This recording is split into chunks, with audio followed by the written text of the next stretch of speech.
Welcome to Sober Sunrise, a podcast bringing you AA speaker meetings with stories of experience, strength, and hope from around the world. We bring you several new speakers weekly, so be sure to subscribe. If you'd like to help us remain self-supporting, please visit our website at sober-sunrise.com. Whether you join us in the morning or at night, there's nothing better than a sober sunrise. We hope that you enjoy today's speaker.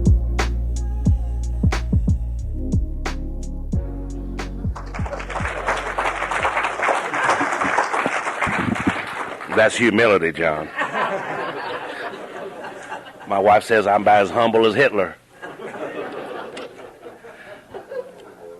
I went to the restroom there a while ago, and this lady tapped me on the shoulder. She said, "You this morning's speaker?" And I said, "Yes, ma'am." And she said, "You ever get nervous at these things?" And I said, "Well, no, not really." She said, "Oh, really?" I said, "What are you doing in the ladies' restroom?"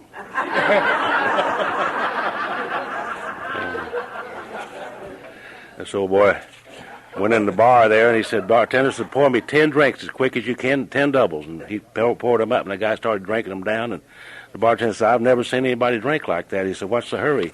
He said, "I want to get my drinks in before the trouble starts."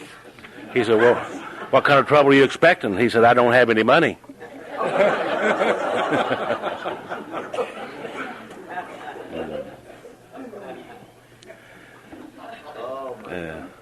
I'm really glad to be here this morning. I thank the committee for inviting us. It's been a very special weekend for me. I don't know about you, but it has been for me because it brought back a lot of old memories. And last night we had a little session up in George's room, and Charlie and Joe and Nelson and Dan and Hank and Tony and David, and it brought back a bunch of old memories. We used to do a lot of that years ago, a lot. And I know that Charlie and Joe's done a great deal for Alcoholics Anonymous over the years, and I'm not going to give them the credit because they have done, but I said we have helped them too, we in Alcoholics Anonymous. And this message that we had, they stumbled on too, and we were the guinea pigs on those early days of sitting around the rooms and talking and listening about the big book of Alcoholics Anonymous, and it sparked a movement in AA back to the big book. And it's very, very important, and I think that we give them credit for it, but God worked in our lives. God worked in their lives, and He worked in our lives, and we today are charged with carrying on this message from the big book of Alcoholics Anonymous, because it almost got lost. It almost got lost. In the early 70s, AA got away from the big book of Alcoholics Anonymous and got into touchy-feeling meetings and that kind of thing, and thank God they brought us back to the basics of Alcoholics Anonymous, and I appreciate them for that. You know, over on page 27 of this book, there's a story about a guy named Roland Hazard. And Roland's family sent him to Europe and put him in the care of the physician, psychiatrist Dr. Jung, and he prescribed for him for more than a year. And after a year, he started for home, and he got drunk on the way after being there for a year. So he went back to this doctor, and he asked him why he couldn't stay sober. And he said, "You have the mind of a chronic alcoholic. I've never seen anyone stay sober that has the mind that exists in you." He said, "Is there any hope for me?" He said, "I don't believe so. You're going to have to hire a bodyguard or be locked up." And he said, "Or you can accept spiritual help." And Dr. Jung was into believing in spiritual help. And he said he didn't know that much about that. And he said to the doctor, "Is there no exception? Why can't I stay sober?" And the doctor said, "Yes, there is. Exceptions to cases such as yours have been occurring since early times." He said, "Here and there, once in a while, alcoholics have had what are called vital spiritual experiences. To me, these occurrences are a phenomenon." He didn't understand them, but he knew they existed. And Roland, we know that Roland came back to the U.S. and joined the Oxford group and practiced the 6 tenets of the Oxford group. And he stayed sober, and ultimately he carried that same message to Ebby, and Ebby brought it to Bill. But you see, Alcoholics Anonymous started right there. Because prior to that, he said here and there, once in a while, just once in a great while, alcoholics have had what are called vital spiritual experiences. To me, these are a phenomenon. Today in AA, we can look at each other because of this big book and say that here and now, every time an alcoholic will apply these things to their life, they too can stay sober. And they call it Alcoholics Anonymous. but there was no Alcoholics Anonymous in those days. And we've all been involved in that message of carrying this message to alcoholics, or at least I have been, and I know most of you have been too. And I'm going to go back now and say to you that my name is Joe, and I'm an alcoholic. And it's truly by God's grace and the fellowship of Alcoholics Anonymous and the program of Alcoholics Anonymous that I found in a book called Alcoholics Anonymous. I'm sober this morning, and for that I'm very, very thankful. And on page 18 of this book, it tells my whole story, if you will. In this book, later on, it said that when the spiritual malady is overcome, we straighten out mentally and physically the spiritual malady. And the spiritual not only means my relationship with God, but my relationship with me. Dr. Jung told Roland that these ideas, emotions, and attitudes, which were the guiding force of the lives of these people, are suddenly cast to one side. And I go back into my life with this story, and it tells my home story. It says, an illness of this sort, we've come to believe it an illness, involves those about us in a way no other human sickness can. If a person has cancer, all are sorry for him, no one is angry or hurt. But not so with the alcoholic illness. For with it goes annihilation of all things worthwhile in life, and it goes all whose lives touch the sufferers. It brings misunderstanding, fierce resentment, financial insecurity, disgusted friends and employers, warped lives of blameless children, sad wives and parents. Anyone can increase the list. In other words, alcoholism is a family illness. It affects every one of us. And if you live with one of us very long, you'll be affected by it too. We saw that with Dan and Lily, how their family was affected by this illness of alcoholism, and certainly by most of your families, and certainly by my family. But I look back in that and I see that my dad was an alcoholic. I know the day he had an obsession to drink, and my mother had an obsession to see that he didn't drink. And they fought and fussed about that, and I grew up in that, and it began to affect me emotionally. I've been fighting a cold for a week, so excuse me. So anyhow, his drinking got to be real bad, and my dad was an alcoholic, and he was a nice man also. We went out to California, came back to West Tulsa, about 3 miles from where Charlie was raised up. Beautiful area. We spelled poor with 3 O's. Charlie and I talked about this a lot. I said, you know, we never were so poor we had to live in a tent, but if we'd had the money, we'd have lived in one, I guarantee you. But my dad was a nice man, and he hauled ice back and forth to people's houses. And on Friday or Saturday, he would get off work and go down by the bootlegger and pick up a pint of whiskey and come home and have a drink. And he needed a drink. I guarantee you he needed a drink. And my mother saw that dollar going for a pint of whiskey that could have fed her kids. And she was afraid of that, and she was scared, and so was he. And they fought and fussed about that. And we know that alcoholism is a progressive illness. It progresses as time goes by. And my dad's drinking got worse, and my mother's raising hell with him got worse. And as time went by, he began to pull a knife out once in a while or a gun and threaten my mother with it, and loud talk and dishes being thrown at each other. And I grew up in this, and I was affected by it emotionally. My dad used to send me down to the bootlegger to pick up a pint of whiskey and bring it back, and I would leave and I'd be gone for an hour or two. I didn't want to bring that booze back home because I knew what was going to happen when I got back. And sure enough, it did, only worse because he'd give me a whipping for being gone too long. And that's the way that was. And my dad, from time to time, would tell us kids that he was going to take my mother out and kill her. And they'd be gone all weekend. And I'd be home, and I'd be wondering if he's going to do that this time. And I grew up, and I began to get emotionally involved in this stuff, and emotionally deformed, if you will.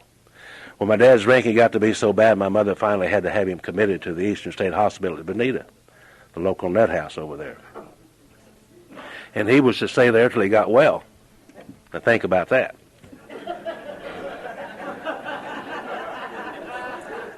My dad was there, and we didn't have any alcoholic wards in those days at all.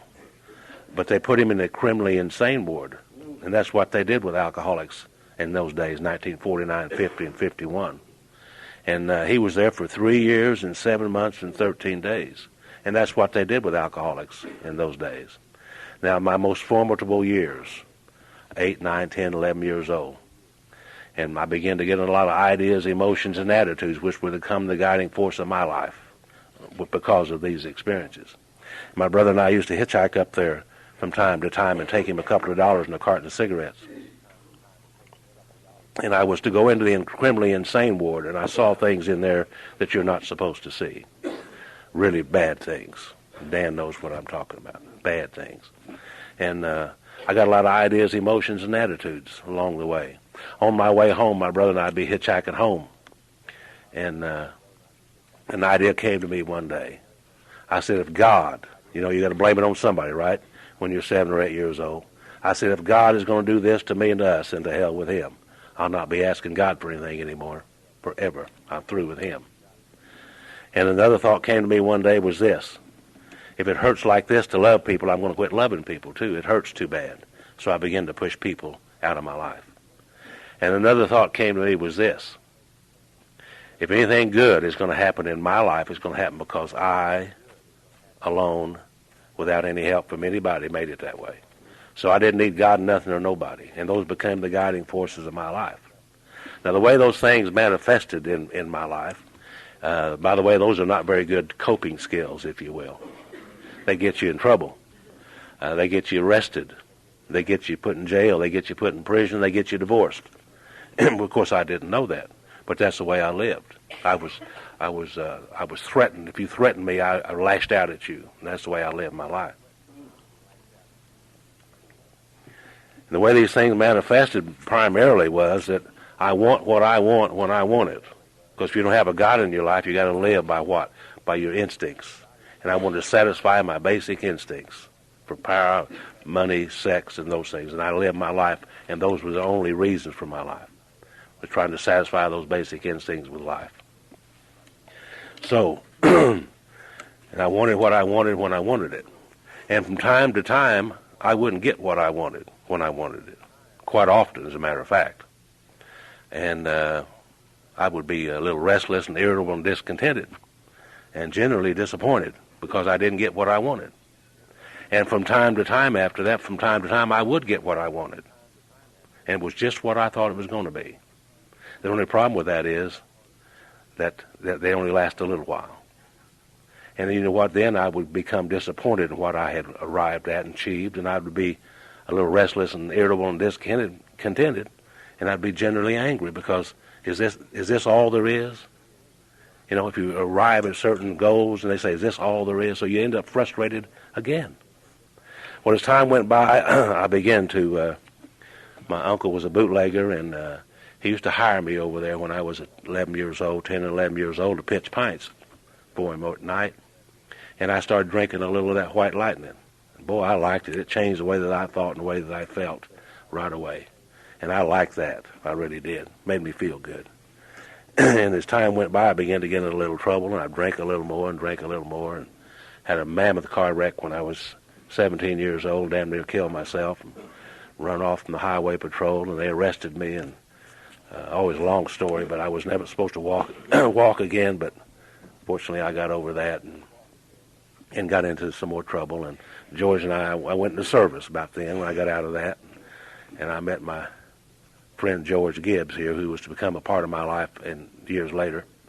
And we were in the Army together, and we drank a lot. If you fought the Army like we did, you'd be speaking Spanish today. We whipped up on those Mexicans over in Juarez pretty good.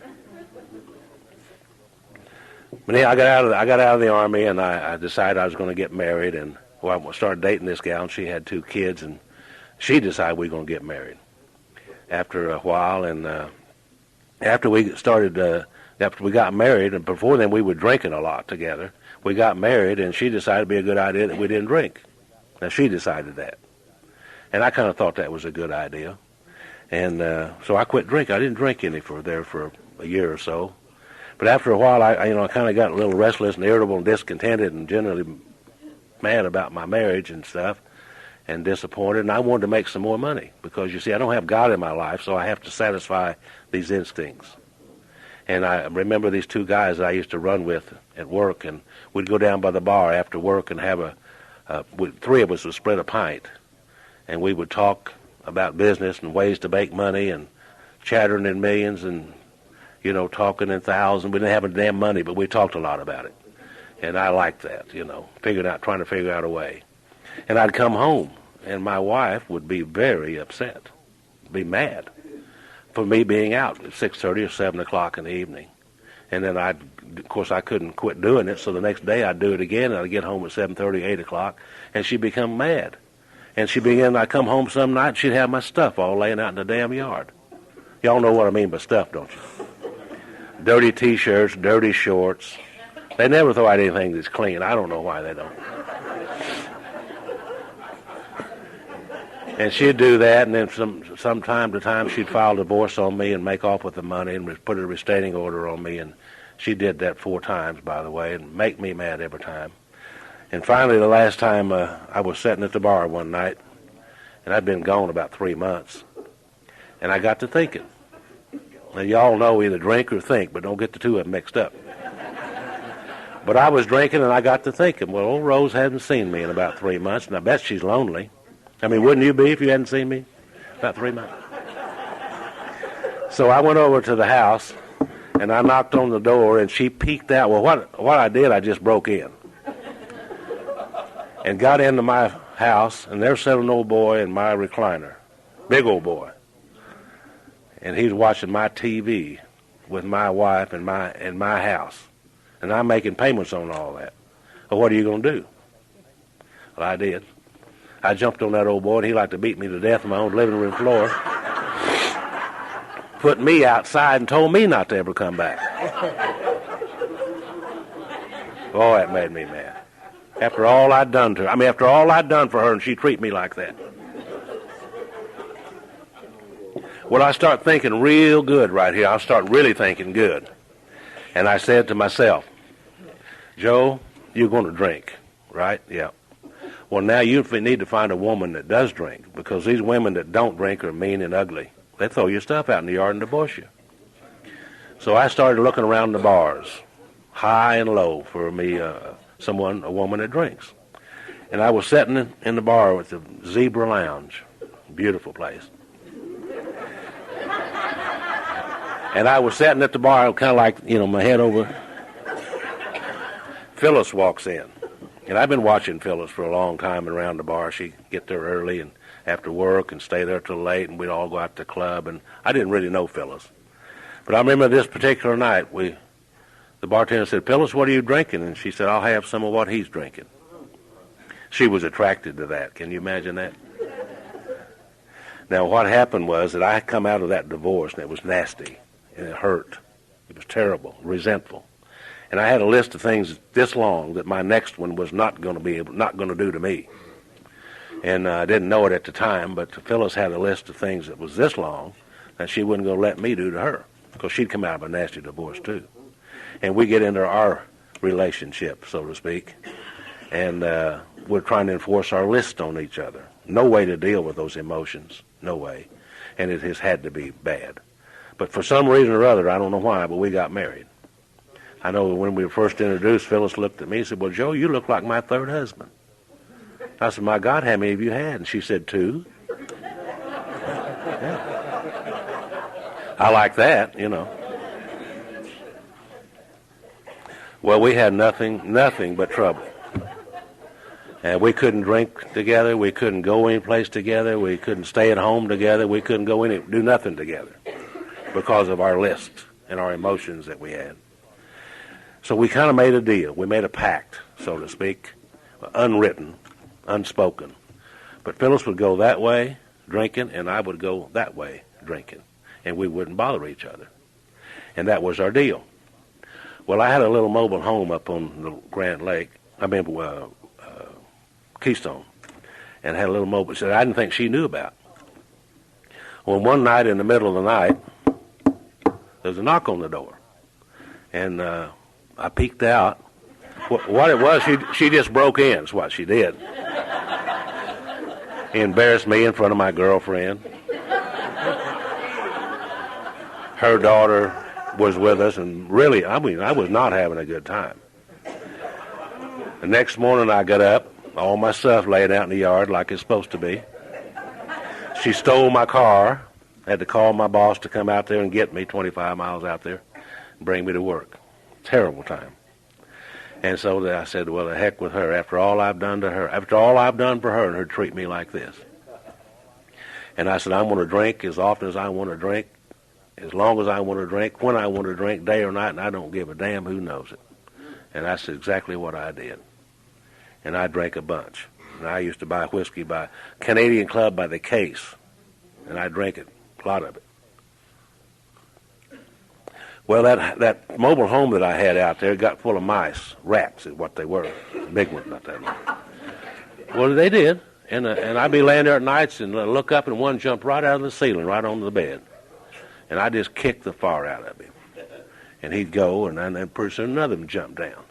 And this is true. And I would go to the feed store, and I bought them big old rat traps about that long, and feed poison to kill those rats. I never could get rid of them.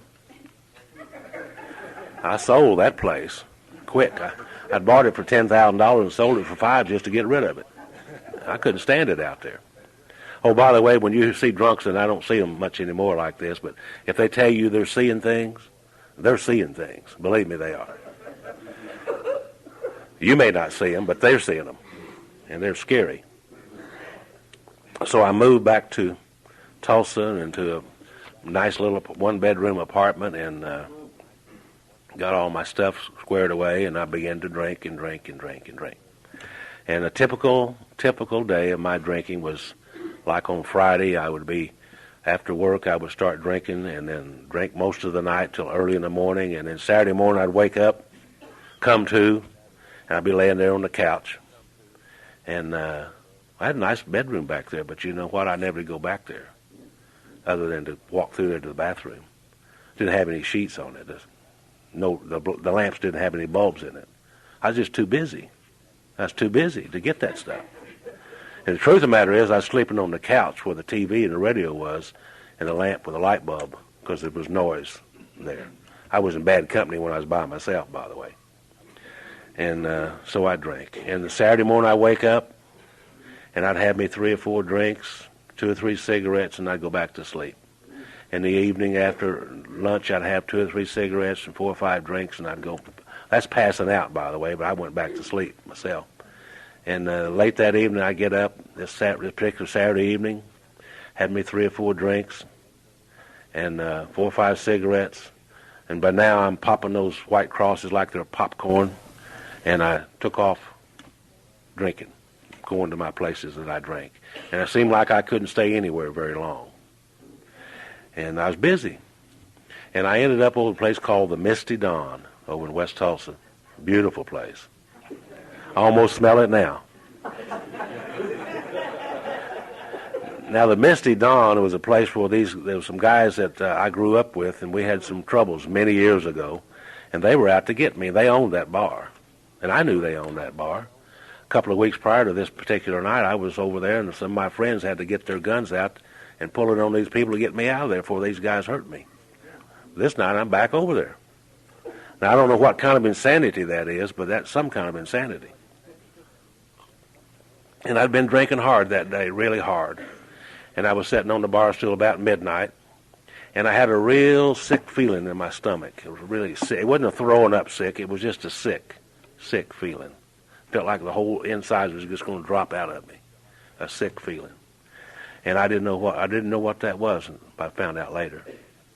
And I got off that bar stool, and I went out and laid down in my car for a little while, and then I drove back to my place that I was staying. I got on the couch, and I began to relive my life as I had done 1,000 times.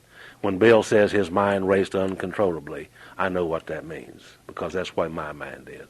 And I'd lay down there, and I would relive my life, relive all those incidences that had happened to me.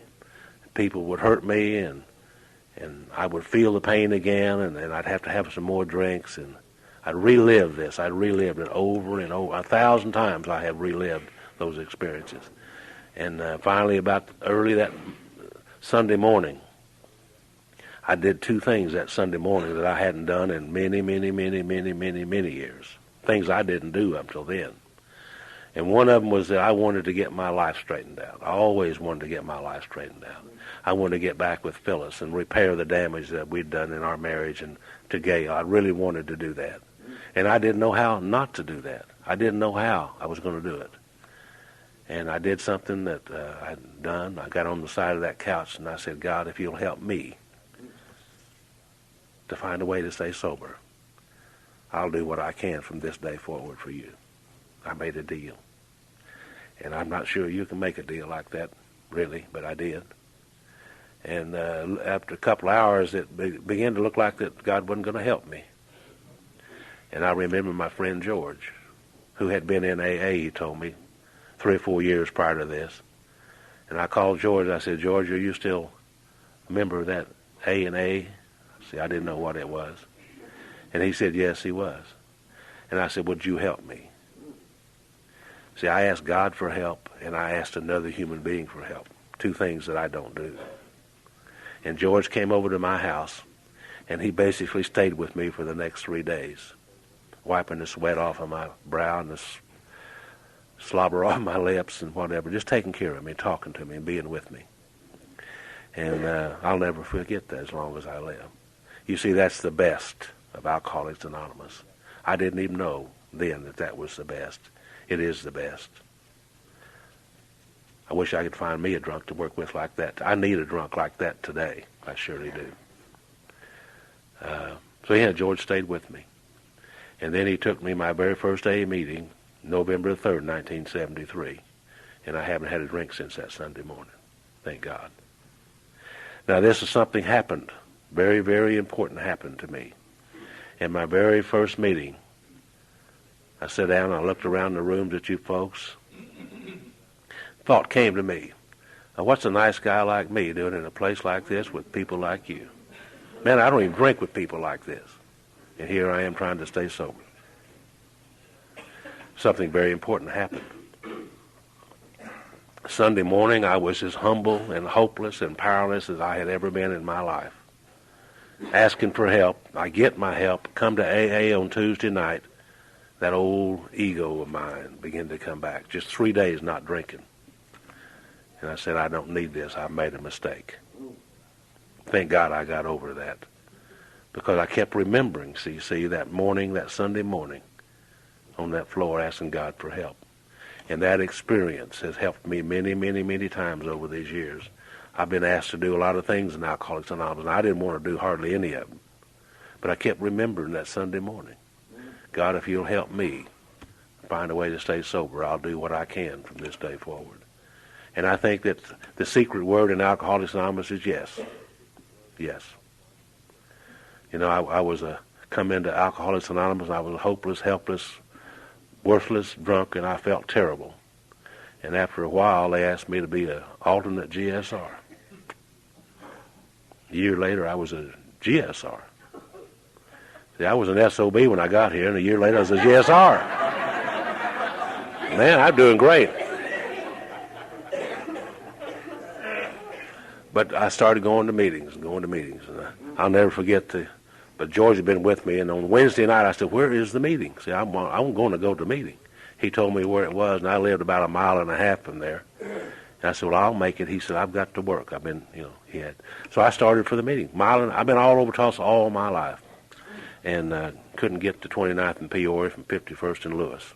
Had to stop and call him 3 times to ask him where I was going. I didn't think there was anything wrong with that. After I got sober a while and looked back, I said, man, I had some brain damage. I did, from drinking. So I made it to the meeting. And I remember when I got that night, I felt so good to be there. I was dreading the meeting to be over because I had to go home and be with me. And I didn't like that. Sometimes I'd get out of meetings and go to the bar. That was one place I knew was comfortable. It was better than that couch I'd been laying on. And that was some of the things I did early in my sobriety. And after a while, my old ego gets back up, and George says to me, Joe, you're having a real trouble with this God out there, aren't you? And I said, I'm having a hard time, very hard time. And he said, well, why don't you do what this book suggests? He said, won't you just lay aside all that stuff that you think you knew and you brought in here? And he said, why don't you do what he did? He said, go home tonight and take you out a pencil and a piece of paper and write down what you would like God to be. Forgetting that you can't make God, but if you could, what would you want it to be? And I went home and I wrote down some things that I wanted God to be. And I showed them to George. And he said, that's good. You can start right there. See, I didn't know you could do that. In my area, you go to hell for doing that, you see. But he gave me permission, and I needed that permission to do that. And that kind of got me over that idea. And so I began to play and begin to build upon that idea. And by this time now, I went to a little conference. Phyllis and I had been kind of seeing each other, and we went to Shreveport in November. I got in over the 3rd, this is just before Thanksgiving, and George and a bunch of us took us down to Shreveport. And there was a lady talking there. Her name was Marion M. And she talked that night, and I looked over at Phyllis, and Phyllis was crying. I mean, real tears. And I've been trying to make Phyllis cry for a long time. And she was crying. She was identifying with that lady's what she was doing. And I knew Phyllis was not. If I was, I knew damn well she was. And later on, she was to get sober. But she identified with that lady. And I knew that something was here. Didn't know what it was, but I knew something was here if it would make her identify with that lady. A little bit later, I went to a conference down in Apache, Oklahoma. And I met a lady there, and another guy, Franklin Williams, was to become my sponsor. George has always been my spiritual sponsor even today. We're still that close, but Franklin became my sponsor later on. And I met a lady there, and her name was Alabama Carruthers. And I loved Alabama, man. Everybody loves Alabama. She was just full of life, and she couldn't wait to see what was going to happen next. She was excited about AA and excited about life, and she was just a wonderful lady. And I liked her. And I couldn't imagine what she'd been like at 25. And she was 60 some odd then. But she was full of it. Anyhow, she said a couple of things that night that really struck me. She said she had a soul sickness. And boy, could I identify with that. That's what I was feeling when I was sitting on that bar. It was a soul sickness. Sick way down within my soul. And I understood that, what she meant by that. And she said another thing. She said, I have peace of mind tonight. And I said, my God, that's all I've ever wanted was peace of mind. Ever since I was a young child and all that crap that I went through, I've never had any peace of mind. And that's all I've ever wanted was peace of mind. And after the meeting that night, we were sitting at a hotel. George was laying over in her lap, asleep, about 3 o'clock in the morning. And I said, Alabama, you said you had a soul sickness. She said, yes. And she explained that to me, how that worked, and I could identify with that. I began to open up to Alabama. And I said, you said another thing tonight. She said you had peace of mind. How did you get peace of mind? And she said, Joe, tell me what's going on in your mind. Tell me what you're thinking at night. And I began to talk to her about some of the things that had happened in my marriages and my life, and the disappointment that I had and the anger that I had and stuff. And she said, Joe, you're just full of resentments. And I said, well, what is a resentment? And she said, a resentment are old angers and old hurts that are felt and refelt over and over and over again. And all that anger you intend to use on those other people, you putting it on yourself, making yourself sick and blaming it on them. Now, I never got that understanding. She had to explain that to me many, many times. And I finally understood what she was saying. She said, I said, is there any solution for that? What can I do? Because that's why I drink, to shut off my mind. And I said, is there any solution for that? She said, yes, sir, this happens to be. Now, you'd have to know Alabama, but she had a purse that was about that big, about that tall, big one. And she began to fumble around inside that purse, trying to find something. You know how they are. Well, she finally come out of it with one of these big books. Like to never have found it. And she come out of that big book, and she said, Joe, on page 552 of this book is a story of a lady who had had lots of resentments. And she found a particular prayer. She said, if you'll do what she did, it'll probably help you. It helped her. She said it would probably help me. So she had me to turn over here to page 552, and I'll read it in the interest of brevity. And here's the prayer. He said, in effect, if you have a resentment you want to be free of, if you will pray for the person or thing that you resent, you will be free. If you will ask in prayer for everything you want for yourself to be given to them, you will be free. Ask for their health, their prosperity, their happiness, and you will be free. Even when you don't really want it for them and your prayers are only words and you don't mean it, go ahead and do it anyway. Do it every day for 2 weeks and you'll find you've come to mean it and want it for them. And you will realize that where you used to feel bitterness, resentment, and hatred, you now feel compassion, understanding, and love. I went home after the meeting. Got in bed that night, my old mind started racing, reliving that stuff again. And I said, I think I'll pray for those people. So I began to pray for them. And as I began to pray, my list got longer. I had more and more people on that list. The next morning I get up and I started praying for those people. During the day, as I could remember, I would pray for those people. Sometimes I'd be driving down the street in my car, praying out loud. And I know people saw me praying. They wonder what I was doing, I guess. But I continued to pray. I continued to pray. And I don't know if it was 2 weeks, 3 weeks, or 10 days, or what it was. But I do know this, that one morning, one of those beautiful spring mornings, I got stuck in a traffic light at 31st and Lewis there in Tulsa, a beautiful place. Just the length of this traffic light. And I looked over at that beautiful house, and the tulips were all in full bloom, red and yellow. The grass was green, and the birds were singing. Those squirrels were jumping around. A beautiful spring morning, and I thought to myself, my God, it's beautiful this morning. It is so pretty. The colors are so vivid. And I thought, well, how long has it been since I'd seen those things? Do you know what? I could not remember. I could not remember. I don't know if I'd ever seen those things up until that moment. When this book talks about being cut off from the sunlight of the Spirit, I know what that means. I think up until then I just looked and seen things in black and white. There was no color. And that's the morning that I knew that this program would work for me. I knew that I knew that I knew, because I had took some action and I had got some relief. It's a miracle, really, what happened. God worked in my life that morning again. And from that day to this, my life hasn't been the same. I got ready to do the third step prayer. I was ready to take these steps for the first time officially. And I set about to do that. And I got ready to do the third step prayer. And there used to be some guys that come over to my house to visit from a little church not too far away. And would talk to me about being reborn. Talk to me about being saved is what they want to talk to me about. And I'd run them off. I said, man, do you guys have any idea this is Monday Night Football? Where are you going over? Get out of here. I'm drinking and having a good time. That's what I did with folks like that. But this particular Sunday morning, I'm ready. And I went over to that church on Sunday morning. And sure enough, they're asking people to do the third step prayer. That's all they're really asking us to do.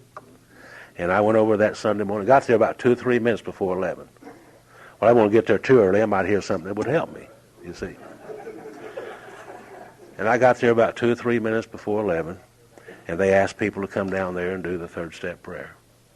And I went down there as honestly and as sincerely as I know how to do anything. And I said to God, I said, God, I offer myself to you to build with me and to do with me as you will. Relieve me of the bondage of self, that I may better do your will. Take away my difficulty, that victory over them may bear witness to those that I would help with your power, your love, and your way of life. May I do your will always. And I was sincere and honest about that as I have ever been about anything. And I remember getting up from there, and I walked outside, and I was free. I was totally free. When this book talks about, when you hear people talking about free at last, I know what that means. It was like I was on the dark side of the street for all those years, and after I did the third step prayer, it was on the sunny side of the street. I was in the sunlight at last. Prior to that, I used to ask God for things, you know. Page 62 here said next, we decided hereafter in this drama of life, God was going to be our director. I made a decision that morning. I was going to let God direct my life. It's as sincerely, as honest as I knew how. I said, he's the principal, we're the agents. He's the father, we're the children. I said, most good ideas are simple. And I like to never have gotten that idea. See, I was taught way back many years ago that you'd ask God for everything. God, give me this, and God, give me that, and God, take this for me. And I'd been asking God to get my wife back and get me a new car, a Cadillac preferably, get me some money.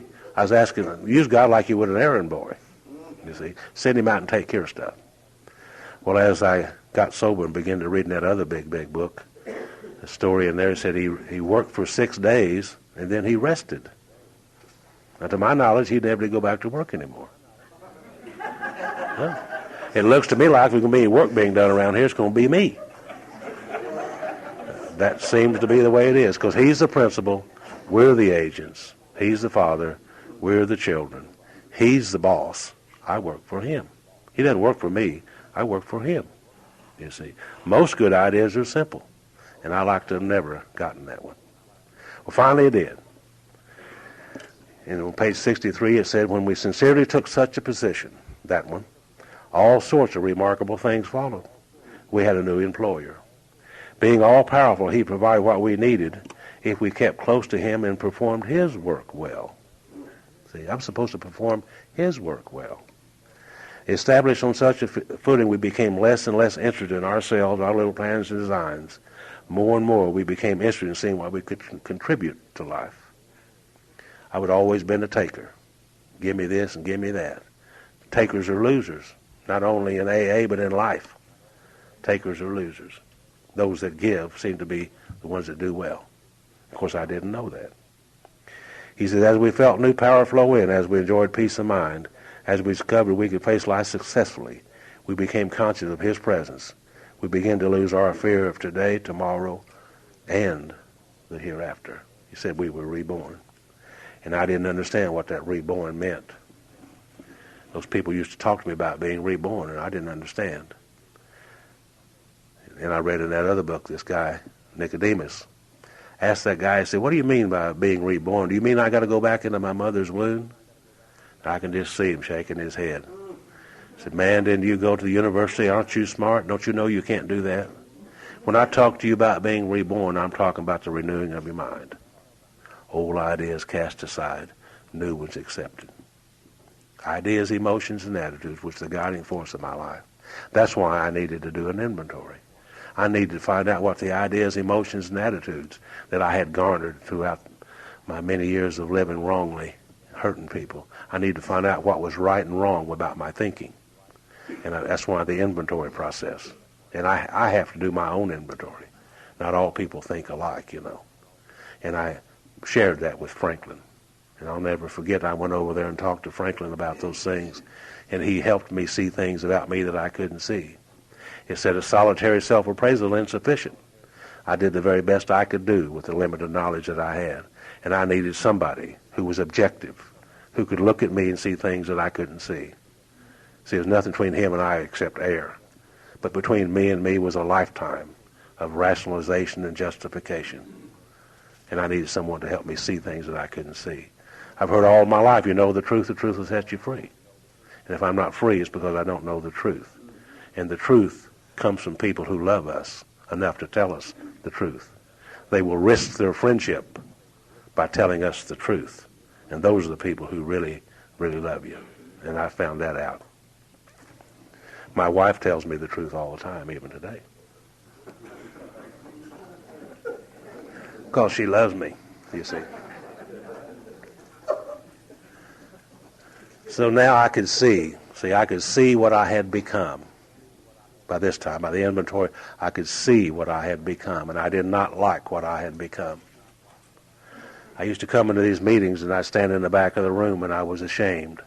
And I would look down at my feet, and I was ashamed of what I had become, you see. And I felt like I was a no-good, rotten SOB, and that's the way I felt inside. And I remember one time, but way back, we were having one of those big book studies in our room, and Charlie said it's not a lack of it's not moral, it's not immoral, it's not sin, it's not lack of character. And I said, well, it's not any of those things, what in the hell is it? And then we began to look at the doctor's opinion, the illness of alcoholism, the illness of how alcohol had affected my brain.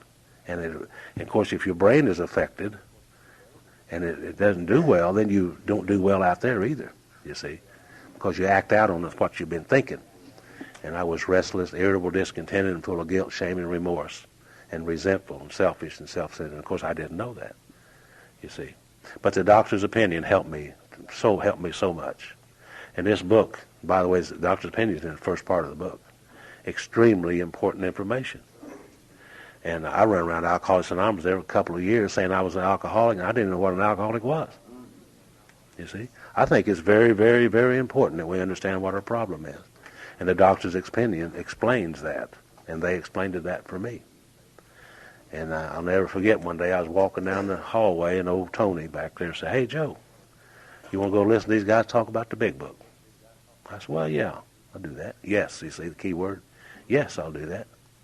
Went in there, my life changed. It's like that. Later on, I was to watch Joe McQuaney do a little film called Alcoholism, a Disease or Disgrace. How am I going, big question mark, how am I going to treat this thing? Is it a disease or a disgrace? Which is it? And I chose to believe it was an illness, a disease. And I began looking at it that way. It helped me to get over some of those ideas, emotions, and attitude, and that guilt, shame, and remorse that I had. And I still had it. But now I'm ready to do step 6. So you can't heal a sick mind with a sick mind. You can't think your way out of this thing. The more I think about it, the deeper into it I get. Because I'm over this condition. I must have a power greater than myself. And I had found that through the 3rd step. And I began to uncover some other emotions and began to get a better relationship with God because I had some experiences. And now I began to look at step 6. I could see what I had become, and I didn't like it. And I began to wonder if God can really remove these defects of character. A little doubt began to creep into my mind. And I remembered a statement that I heard that God either is or he isn't. God is everything or else he's nothing. What's it going to be? What's my choice going to be? And I chose to believe that God is everything. I chose to believe that God could remove these defects of character. And I began to ask God to remove those defects of character. And I still got a bunch of them, but I'm a whole lot better today than I used to be. I guarantee you on that. Now, I don't know about you, but whenever I was drinking, I had drank a lot of booze. And I have had some horrendous hangovers, bad hangovers. But you know what? Those hangovers never caused me to want to quit drinking.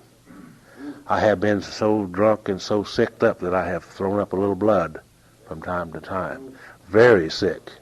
Internal sore from drinking. But you know what? That never caused me to want to quit drinking. What caused me to want to quit drinking primarily was the guilt, shame, and remorse that I had as a result of the treatment I had done to other people. 8 and 9. And we skip over those steps, boom, boom. They're very important. 6 and 7 is probably the most important steps that we have. 8 and 9 to me is right behind that. Because the guilt, shame, and remorse, I can't walk around with that any longer. I've got to deal with those situations. And I began to deal with that.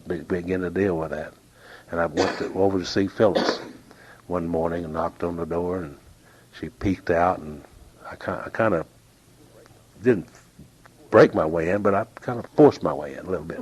She didn't want me in the house, and I don't blame her. And I got in and told her that I was an alcoholic, and I had joined Alcoholics Anonymous, and I was trying to straighten up my life, and I'd ask her to forgive me. And she tells in her story that I was her Ebby. She said there was something about his eyes. It was something different, you see. And we got that kind of straightened up a little bit, and Gail was there, and I took her off and talked to her and told her some things. And a mumbling off of little words of apologies, I mean, that's good, but that's not good enough, you see. And I apologized to him, and that was a beginning, though. And as time has gone by, those relationships have been repaired, totally repaired. Gail today, bless her heart today, she was affected by our drinking. Today she's a good mother, a very fine mother, and she loves us dearly. She loves me. She told me that the only regret she ever had in her life was the fact that she didn't ask me to give her away at her wedding. See, that's when I knew. That was only about 4 or 5 years ago. That's when I knew it was okay with us. You see, so it took a long time of staying sober and doing the right things to repair the damage done. So 8 and 9 is extremely important. And a few words of, I'm sorry, it's not going to get it.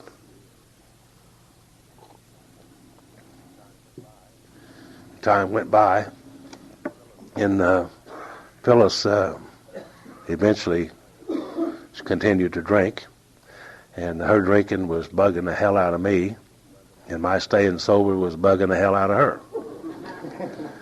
And I'd bought her a little business for Gail and her husband, but they didn't catch on to it, and Phyllis went out there and worked for 14 months running that little business, and finally I decided I'd sell it. And I was going to leave Phyllis. I'd always left before, but I always went back. But now I'm going to leave. I'm going to stay gone. Talked to George about it. I talked to Franklin about it, and he said that, Joe, you don't know how to leave. I said, hell, I don't. I know how to leave. He said, but you don't know how to stay gone. If you're going to stay gone, you got to find a different way. And he said, tell me how you left before. I said, I always left, and I want to take everything with me. I wanted all the money in the house and the car, and I basically wanted Phyllis to pack her little satchel and get out. Leave me with the stuff. And he said, that's true. He said, what you got to do is you got to become willing to walk out and leave it all there. Or you can't stay gone. Now, that'll give you brain damage. Well,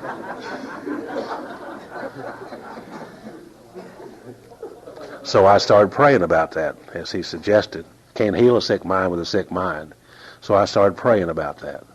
And one day, I don't know how long ago it was, but one day I woke up and it seemed like the thing to do.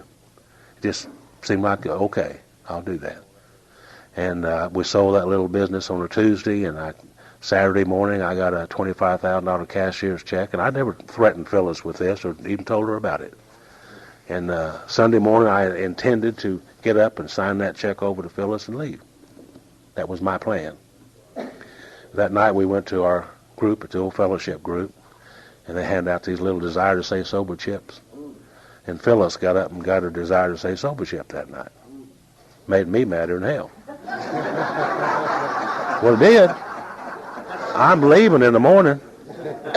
Now, how can you leave a woman that just got her desire to stay sober chip? Trapped again.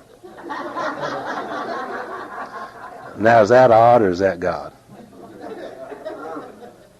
Well, Phyllis got her desire. She had a little problem a little bit later, but then she stayed sober. Now she's been sober 23 plus years.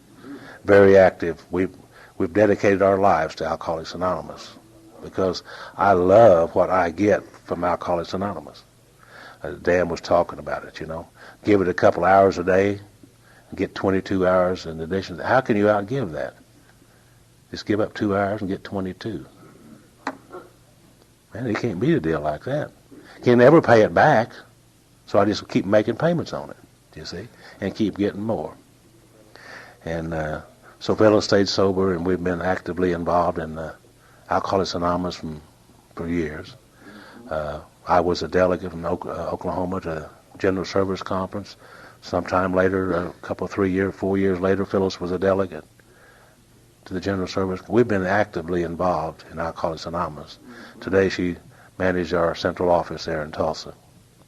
And so we've been involved. We've sponsored lots of people, and they've sponsored us, and we've had a wonderful time in Alcoholics Anonymous. And everything that we are today is a result of Alcoholics Anonymous. Guy asked me one time, said, Joe, what are you going to do now? I said, I'm going to keep on doing what I've been doing. I got what I have. Why would I change? Why would I do something else? So it's working. And our little grandkids, you know, got 3 of them. Phyllis and I were there. She was there at their birth, and I was there shortly at the hospital. And they've never seen us take a drink. Not one time have they seen us take a drink. Alcoholism has been broken in our family. Thank God it's been broken. They've put us back together as a family.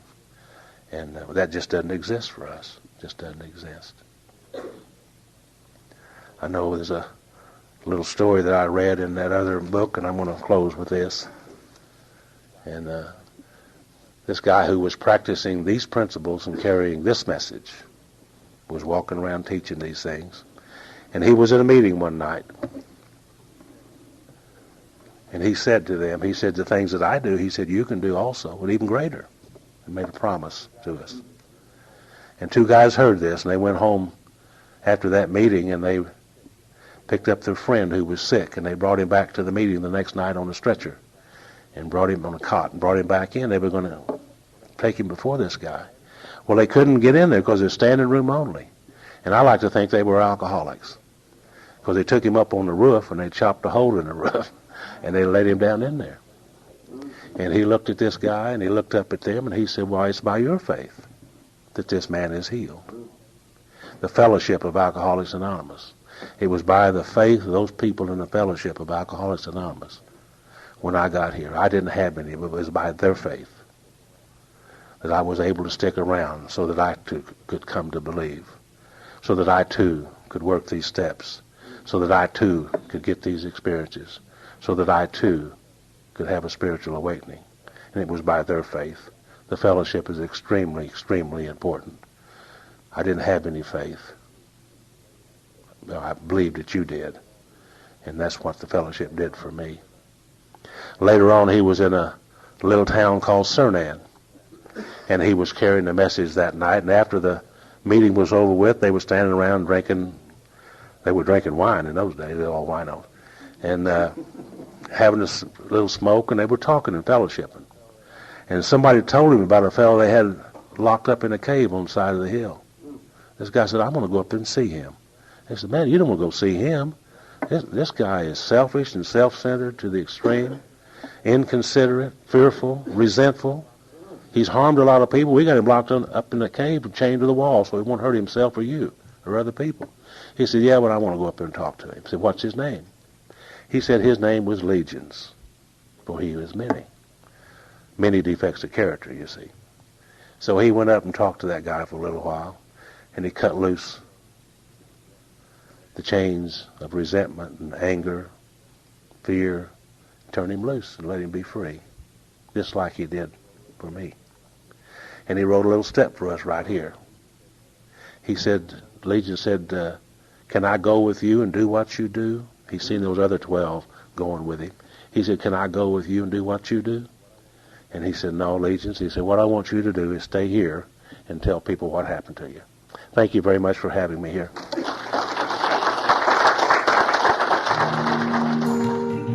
Thank you for listening to Sober Sunrise. If you enjoyed today's episode, please give it a thumbs up, as it will help share the message. Until next time, have a great day.